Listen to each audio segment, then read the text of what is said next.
Good afternoon, everyone. We will bring this public safety meeting to order. It is 12:30. Thank you all for coming today as our city starts to warm up and the sun is out. We know there's a lot of action going on in the community, so happy to hear some discussions. Our first presentation today will be from the police department on the monthly crime statistics. Thank you, Chief. Thank you, Commissioner Knight, and committee members. I'll get right into it here.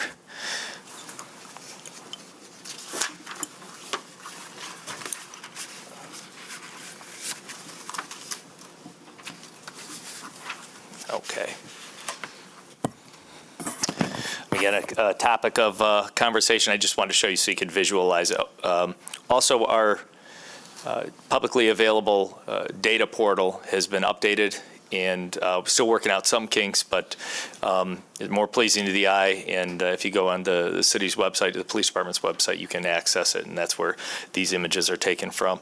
But as you can see, the large spike back in the summer of 2022 was our highest level of auto thefts, more than half of those due to the Kia and Hyundai problem, which we've been addressing in various ways, everything from making arrests to working with Hyundai to make repairs to the ignition systems. And as you can see, we've seen some success last summer, and we see that success hopefully continuing across the board. Aggravated assaults, year to date compared to the last three, nothing too statistically relevant. You see a small bump from last year. Robberies are still about on par for the last 2 years, paling in comparison to the large number that we had in 2021. Homicide totals, statistically, as you can see, we've investigated 3. There has been a question. These represent only those that we investigate. So, for example, there was an incident on US 131, which is investigated by the Michigan State Police. So that wouldn't be counted here. But if we did count it, that would be 4. Statistically, that is an improvement across the board. But that's a little comfort to the loved ones of homicide victims. And I'll talk about our most recent homicide in a moment. I do have good news in the way of clearance. We just cleared a murder. There was a murder on Division Street outside of My Place Bar back in September of 2023. We did get 2 individuals identified, arrested, and charged in that over the past few days, bumping the clearance rate up to 58%, and I anticipate that clearance rate going up further for last year the next time this committee meets. Of the 3 homicides that we've investigated, one was this Saturday night. That is still in the preliminary stages of investigation. The other 2, both in April, were cleared already by arrest. Fentanyl, continuing issue. We'll see we've lost 13 souls in Grand Rapids year to date to fentanyl-related overdoses, with 25-plus Narcan administration successfully by GRPD. That, of course, doesn't include the many Narcan administrations by other first responders, which would indicate that this is truly a crisis. I do want to mention, as I was out at the murder scene downtown in Ottawa late into the early morning of Sunday. I was there till about 3 a.m. on Sunday, and even at that late time, there were many young children. I think it's worth bearing in mind that we do have a curfew in the city that not everyone is aware of. Under 12, 10 p.m. need to be in the doors, under 15, 11, and under 17, midnight. We lost a 15-year-old, Lakeisha Williams, Saturday night around 11:40 p.m. down on Ottawa in an alley there. The investigation is early, but we have been working nonstop on it. We have excellent detectives, as I've praised them many times before, and they've been working nonstop. I just met with them before I walked out here. I'm very confident that the investigation is headed in the right direction. Too early to share very much information, other than there was a lot of family member out there Sunday night.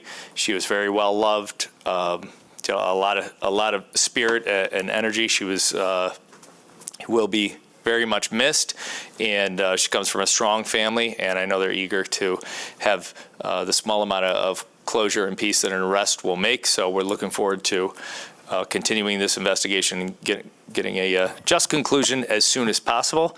And with that, I'll take any questions that anyone on the committee has. Thank you, Chief, for that.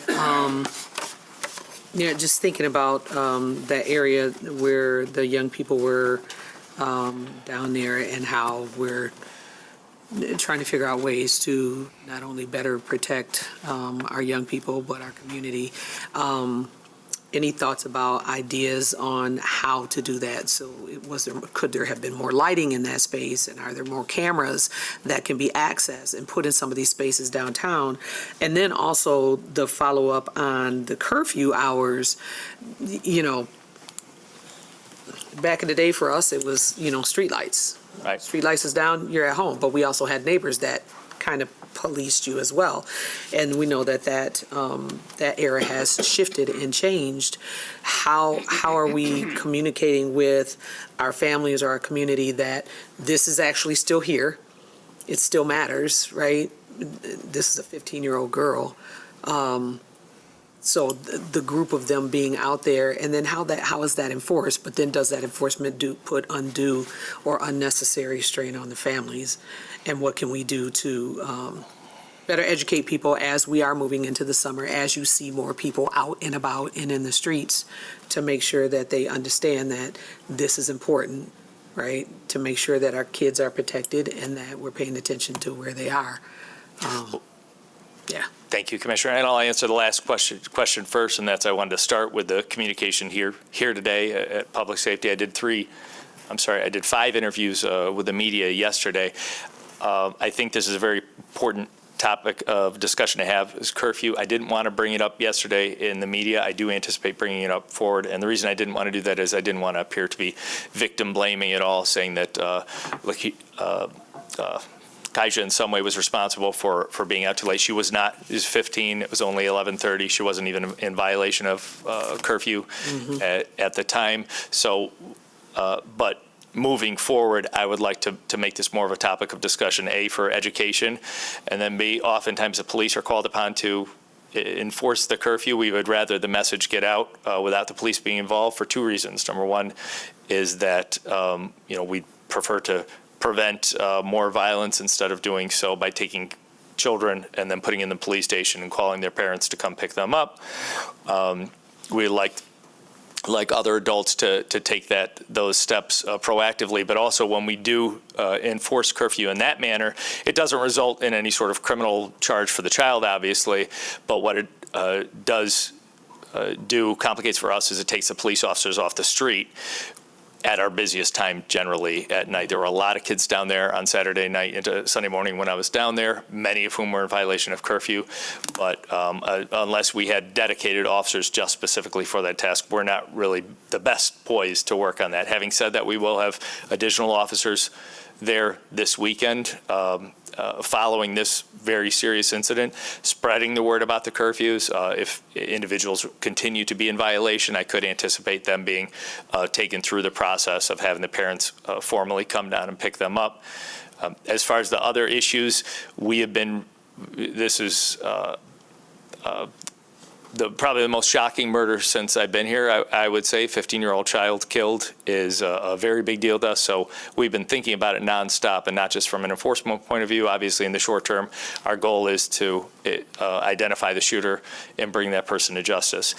Everything else you talked about, you mentioned lighting. We've started communications with the downtown community, including the very large parking lot by Van Andel Arena there, which was that night an area where a lot of young people were congregating in the dark.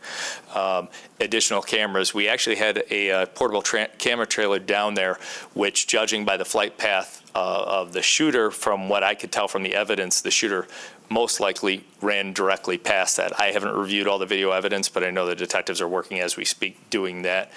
But in this case, it obviously didn't act as a big enough deterrent, but the more cooperation we get, I know Acrisure has great cameras down there, Van Andel, the more we can communicate, there's a big effective surveillance camera, the more those act as deterrents. As far as other activities, communicating the curfews would be very helpful. I've had calls and just about every warm weekend from different individuals downtown, business leaders, residents. What are you going to do about these groups of kids that are coming down here? It's not illegal to be a kid. It's not illegal to congregate. it's not illegal to be rambunctious or a little disruptive on a weekend. So we, as the police department, are not always the best poised to immediately address it. So getting other adults engaged in what other possible activities, healthy ways that these kids could be spending their time is important to us, and I take those opportunities when I can. In the meantime, we're going to be doing everything we can as a police department this weekend and keep thinking open-minded of any other suggestions that anyone else has for things for us to do or people for us to support in this space. But it's complex. Absolutely. And thank you. I Thank you, appreciate that. Colleagues? Yeah, thanks, Madam Chair. Thank you, Chief, for the information. I know I'm looking at Commissioner Sassi in the audience. I believe we have like a City Commission, GRPS liaison board of sorts, or we're in constant communication with them. So I'm wondering if we might be able to utilize that connection there to help with the schools communicating some of these protocols, or just informing students if they're going to go out downtown and hang out with friends. How to do so in a safe manner too. So just that crossed my mind, and I'm wondering or there could be initiatives already in place utilizing them to do so.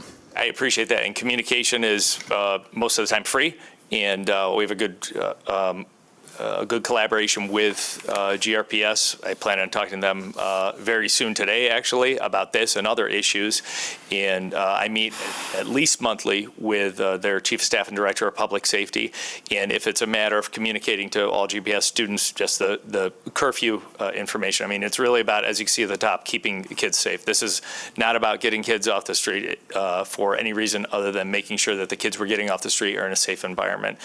So I certainly would look to and appreciate that, and will utilize our connections with GRPS to make that communication. Great, thank you. Thank you. Mr. Brown? Just a comment, I guess, and maybe a request, just throwing out there. I know in the past there have been things like night court and other things like that that have been engaged during the summer, which were very successful and widely popular.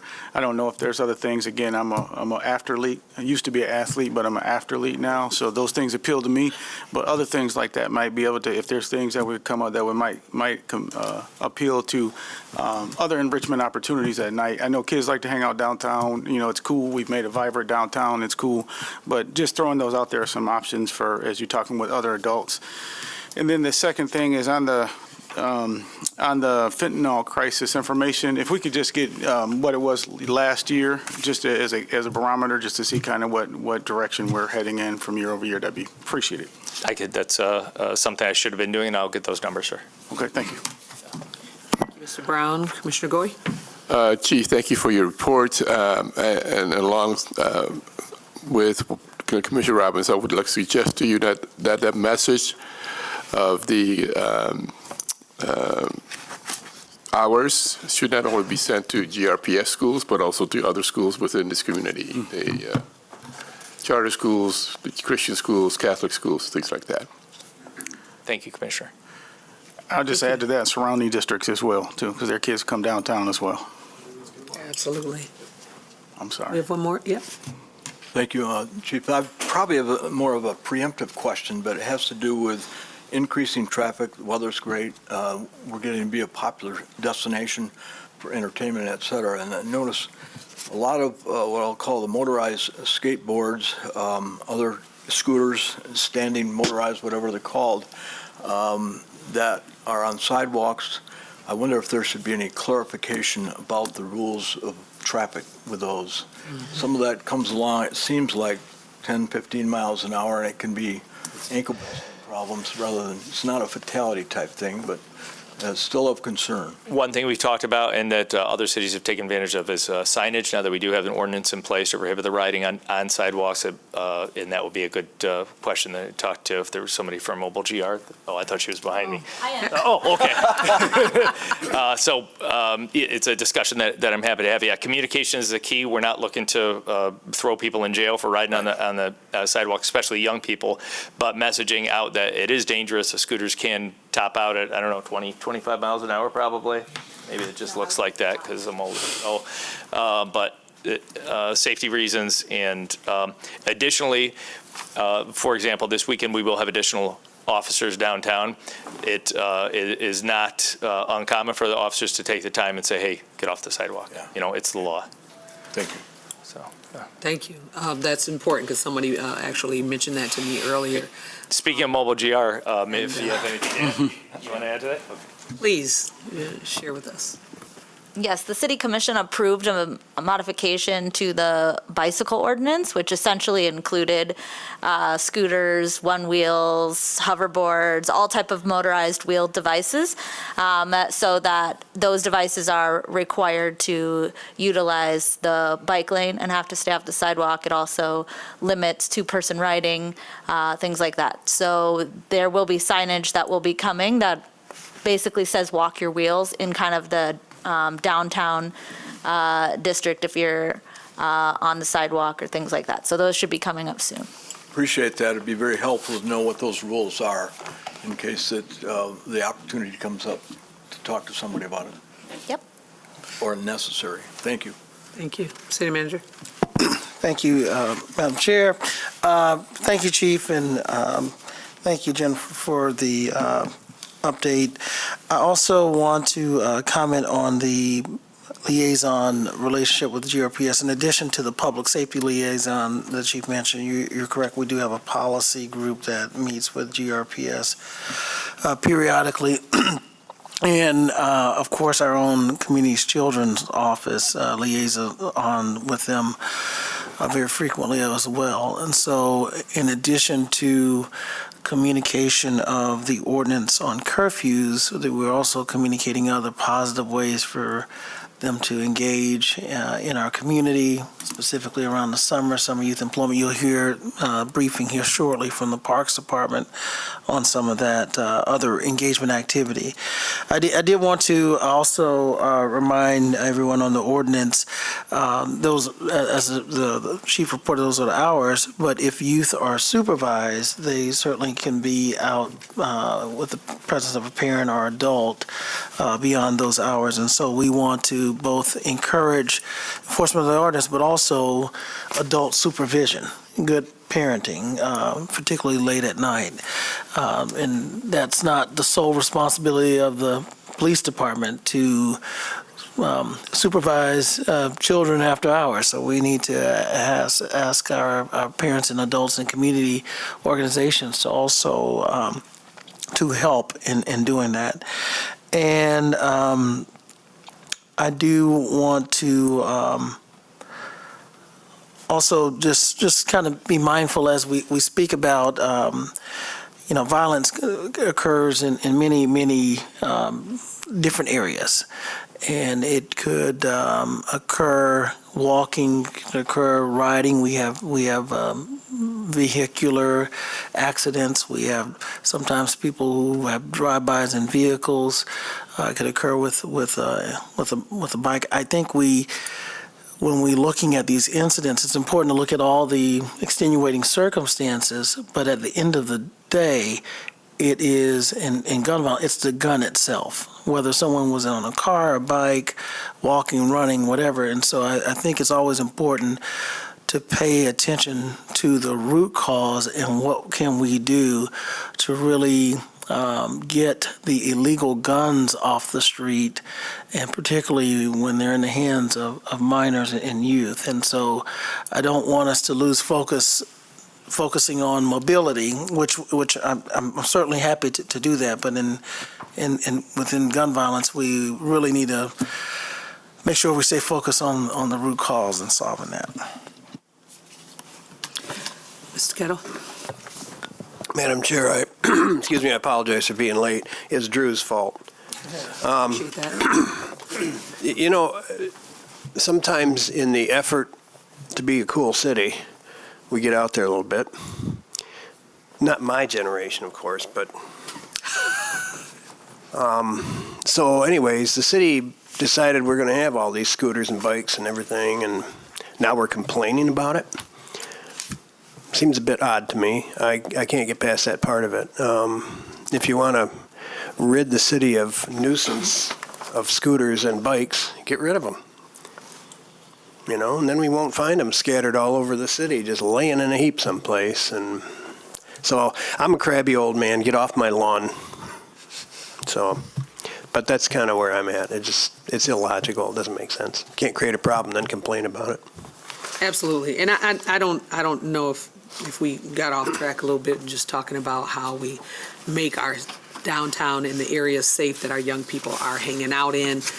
People are hanging out. We're out. The city is out. People have come outside to enjoy the music and the food and the events and all of the things that we have to offer. And if we can do the best possible job we can to make sure that people are safe in that, especially our young people, but everybody, right, as a whole. And there's many factors that play into all the things. And it's not just the police department that is the ones that's responsible to take care of us. It's going to take all of us to be out, to have those conversations when we see young people, knowing what the policies are, knowing how it reads, knowing how to speak to our neighbor, and having those communications, and just do the best that we can possibly do. I was also wondering if on the aggravated assaults, robbery totals, all of that, auto thefts, is there a way to get that aggregated down into ward and then demographic? I'm sure you have it. We have done it by ward in the past. I know we have the information. I don't know if it's immediately accessible on the public-facing dashboard or not, but we could certainly get it. I think that'd be great to kind of watch that as we're talking about, public safety and the different organizations that provide other services in the community to help support, right, our neighborhoods, what that looks like as we're finalizing the budget. As we begin to go into another year, we'll be looking at this in another year. And do we need more services in different wards? And how do we support that work happening in our community? So, anyone else? All right. Thank you, Chief. Appreciate it. All right. Moving on to our next presentation. I believe that is coming from our Parks and Rec. We have Mr. David Marquardt. Good afternoon. It is. Good afternoon, everyone. David Marquardt, your Director of Grand Rapids Parks and Recreation.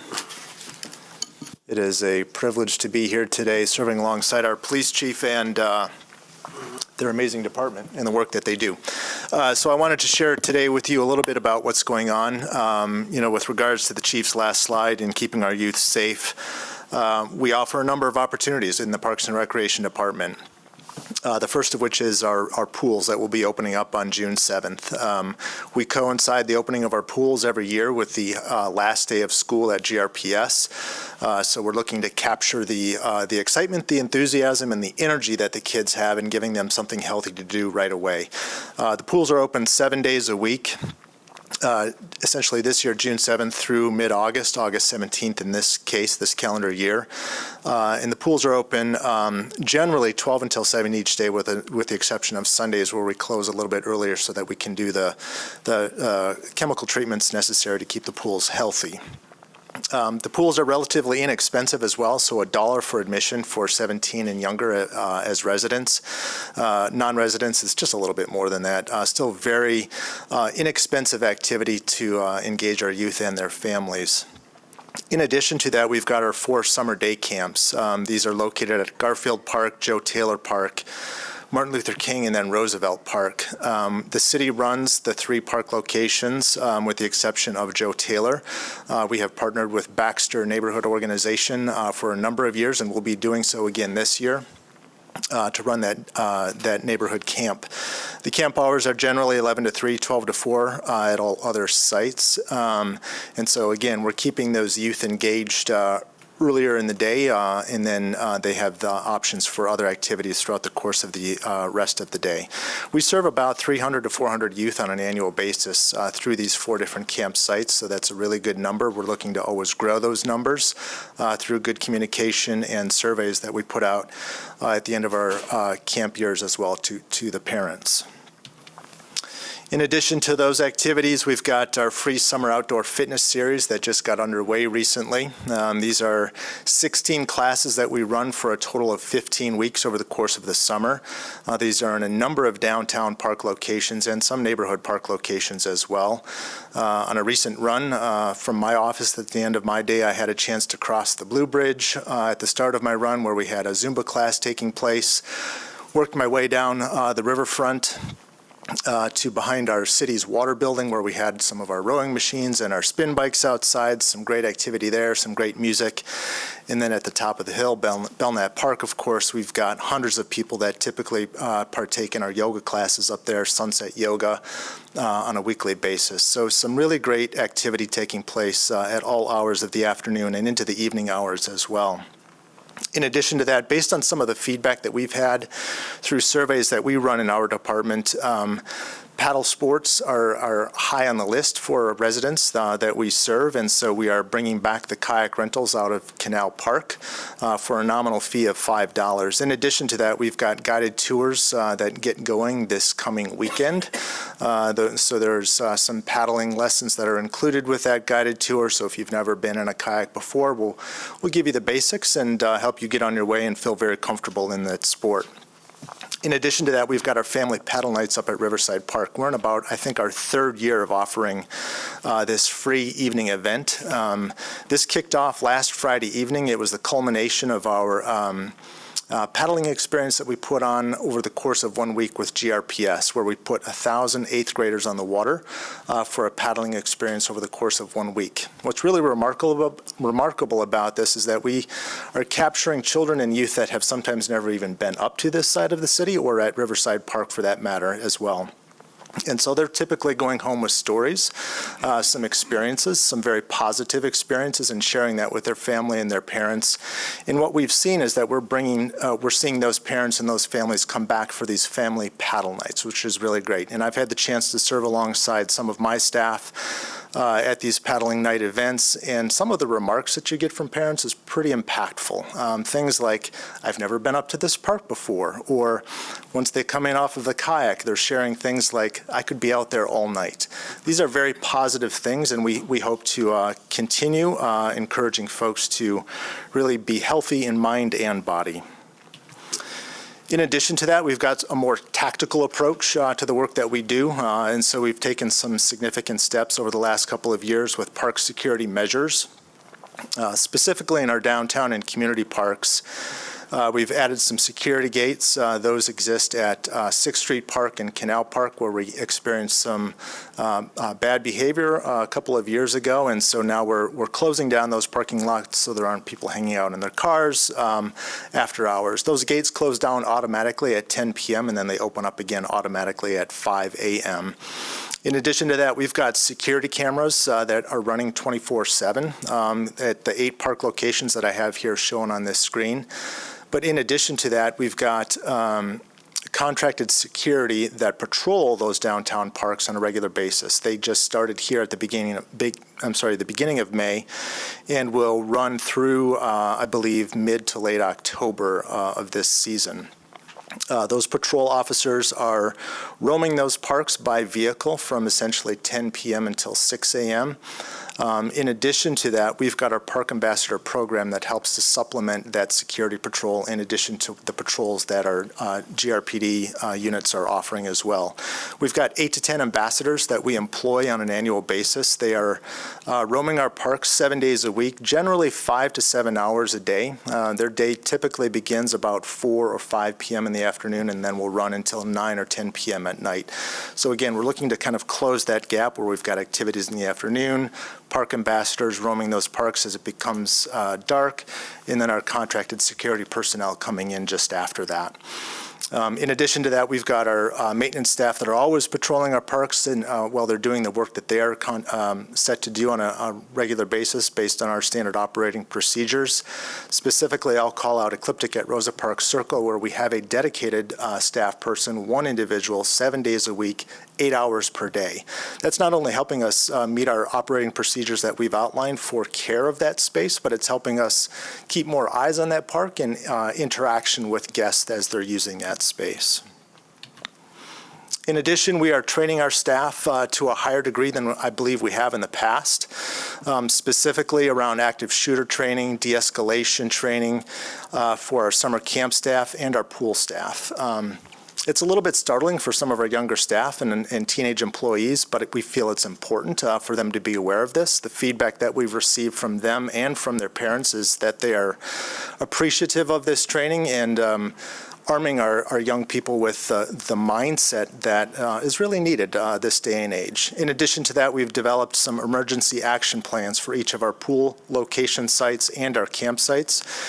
And we're beginning to work on developing those EAPs for other park sites as well. So these are specific things that get into where to go in a tornado warning, what to do in the case of a fire, or what to do in case of an active shooter event as well.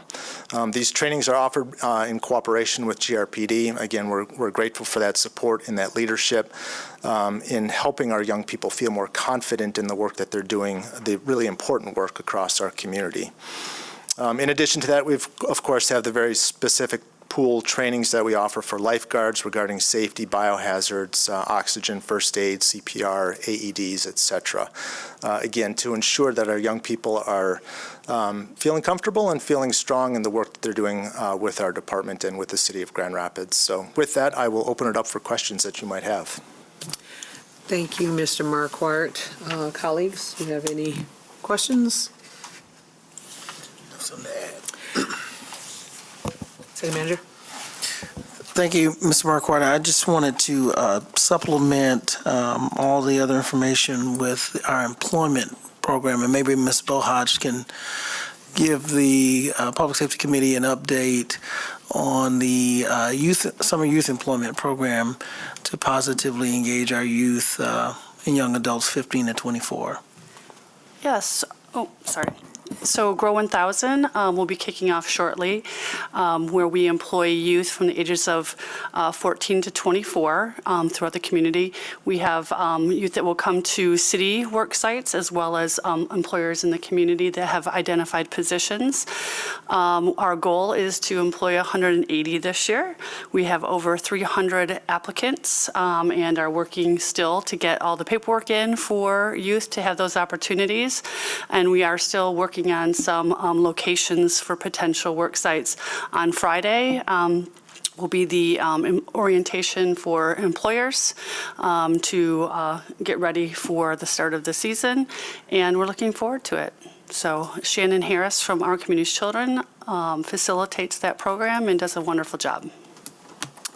Thank you, Ms. Bohatch. I was going to mention that, so I'm glad that the program is getting ready to get started up again for this year. Gives an opportunity for a lot of our youth to be engaged again. I know there were a couple of youth that I had talked to myself that didn't know anything about the program, and I was able to get them connected so that they could get a job because they were interested in doing something with their time this summer. So it would be great if all 300 were able to get through. And I understand that whole paperwork piece is really challenging for some of our families, as is everything, right?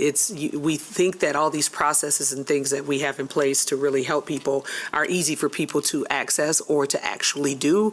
And we forget that there are some people that just don't have the access that we think people have. So I'm grateful that we've continued to build this program out and the other stuff, even with the Parks and Rec.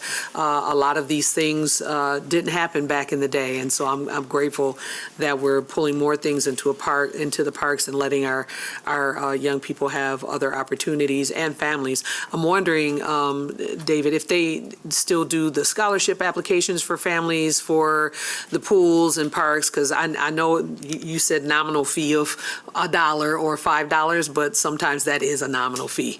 Yeah, glad you bring that up. We definitely do still run the scholarship program, and families are always encouraged to stop by our office, speak with us. We are always willing to help fill out the paperwork necessary to provide those benefits to those that need it the most. Awesome. And then you all are also partnering with the Meet Up, Eat Up sites for the summer? Yes, correct. They help feed our youth at each of these campsites. Great. Yep. Thank you. I just wasn't quick enough to pull up the actual numbers, and I'm getting old and can't remember them. So just so that you're aware, we have 397 applicants this year. So we have a good bulk of applicants, and over 200 have completed their paperwork, so that's a good sign. Now, we'll match individuals, but not all of them end up actually working in the end. So again, our goal is to try to achieve 180 who are actually working at a site. hopefully we can get some more information out to employers and businesses to sign up to have some of these young people on site. I know I pushed it out there, but they're looking for more nonprofits, more for-profit businesses, both and, so that we have locations to be able to Correct. place these young people who are eager to get into that learning experience for the summer. Absolutely. Thank you. Awesome. Thank you so much. Mr. Kettle. I just have a question. We have scholarships and take care of people. Why do we have fees to begin with? I mean, $1, what's that going to cover? You know, I mean, it's not a profit-making organization.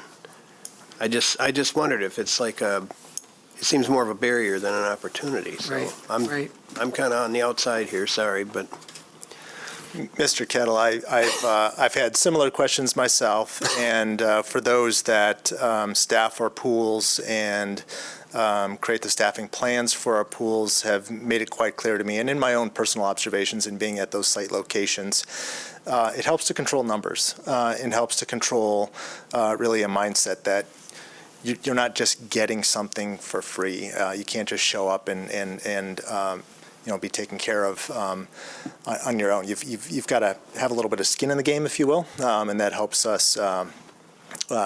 What we've seen with behavior issues in some instances.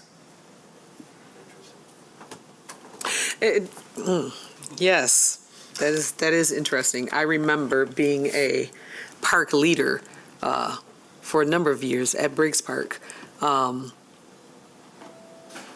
And I think at that time, it was free. It was free. And I think you still going to, I mean, in all honesty, what I've seen is you're going to have issues whether it's free or not. If you've got bad behavior, they're going to do it on their dime. They don't care whose dime it is. A couple of years ago, I remember someone paid for all of the park's pools to be free for all students in the community. And it'd be interesting to know if there were more behavior issues when all of them were free as to now when they have to pay $1. Just a question. Mr. Brown? No, I just have a similar thought as well. I don't know if we've ever, well, it sounds like there's been times when it's been free. What was the usage then versus what the usage is now? There's other ways to control capacity, I would think, and I understand that we have to have capacity for safety issues, but there's ways to control around capacity other than charging. I mean, if it's city dollars, and people are contributing through taxes in different ways, there is contribution there, so. I'm along the same thoughts of understanding. I don't know if this is the place in the committee for it, but it's presented here. It would be interesting to see what some of those factors are in there. What is the budget and those type of things. So I don't recall the pools. There's always, as far as I can remember, charges for a nominal fee for pools, except for the time period when Mr. Sullivan actually made donation to keep for pools to be open for free. I thought there was a time that don't know Marvin what the, Sapp had paid for pools, the entry fee for kids for a couple of years. I'm just familiar with that, but I do know. I think more of the question is going towards just now disseminating that comment that, what is the attendance for if it's free, if you're charging $1, what were the demographics, what was the behavioral issues that you may have been dealing with during that time? You know what I mean? Because to your point, Ed, it's $1. Yeah. Madam Chair, we can certainly look at the revenue that is generated annually from the number of patrons to the pool, and then also compare to practices. I think what you'll find, it's not uncommon for municipalities to have some service charge for recreational usage, whether it's fees or golf courses, but programs that require a lot of staffing. Now, you have a a recreational use like a park where you may not have to have a lot of staff. But as you know, the pools are labor intensive with the hiring of lifeguards that are required. And so we'll have to check and see, but that's an interesting question if we can get more participation, because we really have to, there are two things. One, is it a barrier? Or two, will participation increase? Can we engage more people? And so I don't have the activity numbers on how many people are utilizing and what's the capacity to engage people more, but we certainly can look at that and come back. Thank you, City Manager. Any more questions, colleagues?